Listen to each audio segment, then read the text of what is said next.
සත් මඩල අද ඔබට ඉදිරිපත් කරන්නේ ඔබේ විවාහ ජීවිතය හරි විවාහය තෝරගන්නේ කොහොමද කියලා. ඕනම කෙනෙක්ගේ අල්ලේ පිහිටන රේඛාවලින් කාන්තාවෙක්ගේ නම් වම් අතේ පිරිමියෙක්ගේ නම් දකුණු අතේ පිහිටන අල්ලේ රේඛා මගින් ඔබ හරි සහකාරිය හෝ සහකාරය තෝරගන්න ඕන කොහොමද කියලා ඔබේ අල්ලේ රේඛාවලින් ඔබට නිශ්චිතවම ඔබට විවාහ වෙන්න තියෙන වයස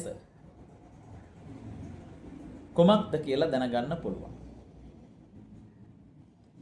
හරි වයස ආවට පස්සේ ඔබට විවාහය සුදුසු කවද්ද කියලා දැනගන්න නම් ඔබේ අල්ලේ රේඛා මගින් තියෙනවා. සමහර වෙලාවට ඉක්මන් තීරණ අරගෙන හදිස්සි වෙනවා. හදිස් වෙලා තෝරගෙන විවාහය අවුරුදු 4-5ක් යනකොට දික්කසාද වෙනවා. ඇයි එහෙම වෙන්නේ? Tamanටම හිතෙනවා මං ඉක්මන් වුණා වැඩි නේද කියලා. මං හදිස් වුණා වැඩි නේද කියලා. එතකොට හදිස් වෙලා වැඩක් නැහැ. කලබල වෙලා වැඩක් නැහැ.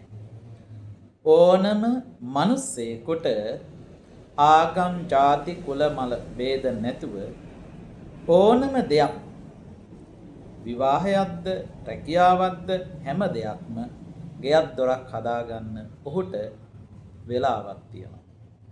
අන්නේ වෙලාව එන්නට කලින් දැඟලුවතින් වෙන්නේ මොකද්ද? අපි දඟලලා කරගන්නේ අන්තිමේද නඩුවක්. පස්සේ පසුතැවිල්ල වැඩක් නැහැ. එතකොට අද බොහෝ තරුණ ළමයි තරුණ දරුවෝ ගත්තට පස්සේ තාක්ෂණයේ දියුණුවයි කියලා තරුණ දරුවෝ මොකද කරන්නේ? ඔවුන් ඉක්මන් තීරණ අරගෙන අන්තිමේදී ජීවිතේ ඉක්මනටම ඩිවෝස් එක ගන්නවා. පීඩන ලබනවා. එහෙම වෙන්න එපා. ඕනම මිනිස්සෙකුටම මේ මහ පොළොවේ ඉපදුනාට පස්සේ කොට සෑම දෙයක්ම සිද්ධ කිරීමට නිසි වයසක් තියෙනවා. නිසි කාලයක් තියෙනවා. අන්න ඔබ ඉක්මන් වෙන්න එපා, කලබල වෙන්නේ නැතුව හරි වයස ආවට පස්සේ ඔබ සුදුසු විවාහය තෝරගන්න නම් ඔබේ අල්ලේ රේඛා මගින් දැනගන්න පුළුවන්. කොහොමද ඒක කරගන්නේ කියලා ඔබට සඳහන් කරන්නම්. සත් මඩල හස්ත රේඛා. ඔබට හාමුදුරුවෝ මුණ ගැහුණොතින් ඔබේ අත් දෙක විතරයි ඕන. ඒක බලලා ඔබට කියන්න පුළුවන් ඔබට විවාහ වෙන්න තියෙන වයස කුමක්ද? මොන වගේ කෙනෙක්ද ලැබෙන්නේ? ඒ වගේම ඔබ තෝරගෙන තියෙන විවාහය ගත්තොත් ඔබ යාළු වෙලා ඉන්න කෙනා ඔබ තෝරගෙන තියෙන විවාහය ඔබට සුදුසුද නැද්ද කියලා ඔබට කියන්න පුළුවන්. හැබැයි ඉතින් විවාහ වෙලා ඉන්නව නම් ඒ විවාහ වෙච්ච එකත් ඔබ හරි විවාහෙද තෝරගත්තේ එහෙම නැත්නම් කර්මයකට කර ගැහුවද කියලා අපිට කියන්න පුළුවන්. ඉතින් අපි ළඟට පැමිණෙනවා බොහෝ අය බොහෝ ප්‍රශ්න තියාගෙන. ඉතින් අපිට බැලුවට පස්සේ ඔහුට කරන්න දෙයක් නැහැ. විවාහ වෙලා නම් ඔහු බැඳ නම් ඒ බැඳ එක්කනත් එක්ක පෞල් ජීවිතය ගත කරන්න වෙනවමයි. ඒක තමන් ඉක්මන් තීරණ අරගත්ත නම් ඉක්මනට කසාද මැදගත්ත නම් ඒක කරගන්න. හැබැයි අපි සමහර අයට තේරුම් කරලා දෙනවා විවාහ වෙන්න ඉන්න අයට මේ විවාහේ හරියන්නේ නැහැ. මෙයා බැන්දොත් ඔයාට මේ විදියට තමයි ජීවිතේ වෙන්නේ ඉරණම කියලා.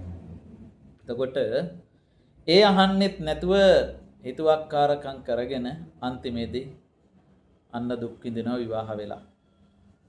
අපි ඒ හස්ත රේඛා මගින්නේ විවාහ වෙන්න කලින් පොරොන්දම් බලනවා. 20 පොරොන්දම් 100න් බලනවා. ඒ පොරොන්දම් විතරක් බැලුවට වැඩක් නැහැ. දෙන්නගේ අදහස් ගලප ගන්න ඕන. දෙන්නගේ හිත් දෙක ගලප ගන්න ඕන. දෙන්නට දෙන්න මැච් වෙන්න ඕන. ඕනම කෙනෙක් හොයන රූපයක් තියෙනවා. හොයන ගතිගුණ ටිකක් තියෙනවා. මනස ගුණධර්ම තියෙනවා. ඕනම කෙනෙක් ඒ හොයන ආදරේ තියෙනවා. ඒ හැම දෙයක්ම ඔතන සිද්ධ වෙන්න ඕනේ. ඒ හැම දෙයක්ම ගත්තොතින් හොඳට හරියට බලලා ඔබ හරි විවාහය තෝරගන්න ඉක්මන් වෙන්න එපා. ඔබට හැමදාම ගොඩක් අය සත්මඩල අපේ ස්ථානට පැමුණාට පස්සේ මේ වසර ගානාවක් තිස්සේ වසර 16ක් තිස්සේ අපට බොහෝ පිරිස හමු වෙනවා හාමුදුරුවන්ට. ඒ හමු වෙන පිරිස අතර ගොඩාක් ප්‍රශ්න වලින් තෙරපිච්ච අය පෞල් ජීවිතේට තෙරපිච්ච අය ඉන්නවා. හමු වෙනවා. අපි උන්ට උපදෙස් දෙනවා. එතකොට විවාහ වෙන්න ඉන්න අයටත් අපි උපදෙස් දෙනවා. මේක සුබද නැද්ද කොහොමද කියලා. ඒ සමහර අයට තේරුම් කරලා දුන්නට ඒක තේරුම් ගන්න තරම්වත් ඔහුට ශක්තියක් නැහැ. අන්තිමේදී විවාහ වුණාට පස්සේ අපි එපා කියලාත් විවාහ වෙලා අන්තිමේදී විවාහත් වෙලා ඩිවෝස් වෙලා ඔක්කොම සිද්ධ වුණාට පස්සේ කියනවා ඒදා අපි ඇහුවේ නෑ නේද කියලා. ඕනම කෙනෙකුට අපිට කියන්න පුළුවන් තේරුම් කරලා දෙන්න පුළුවන් ඇත්ත සත්‍ය. ඔහු පිළිගන්න එක නැති එක ඔහුගේ වැඩක්. එතකොට හැබැයි අපි ඒවට අපි ඇත්ත කියනවා. ඒක පිළිගරගෙන ඔබේ ජීවිතයේ තියෙන ඒ බාධා තැන් මගහරව ගත්තොත් අන්න ඔබේ ජීවිතේ සාර්ථකයි. හැමදාම ඔබට පෞද්ගල ජීවිතේ සතුටින් ගත කරන්න පුළුවන් හරි කෙනා තෝරගන්න නම් ජීවිතේ වරද්දගෙන පස්සේ පසුතැවෙනට වැඩිය හොඳයි කලින් හරි දේ තෝරගන්න එක.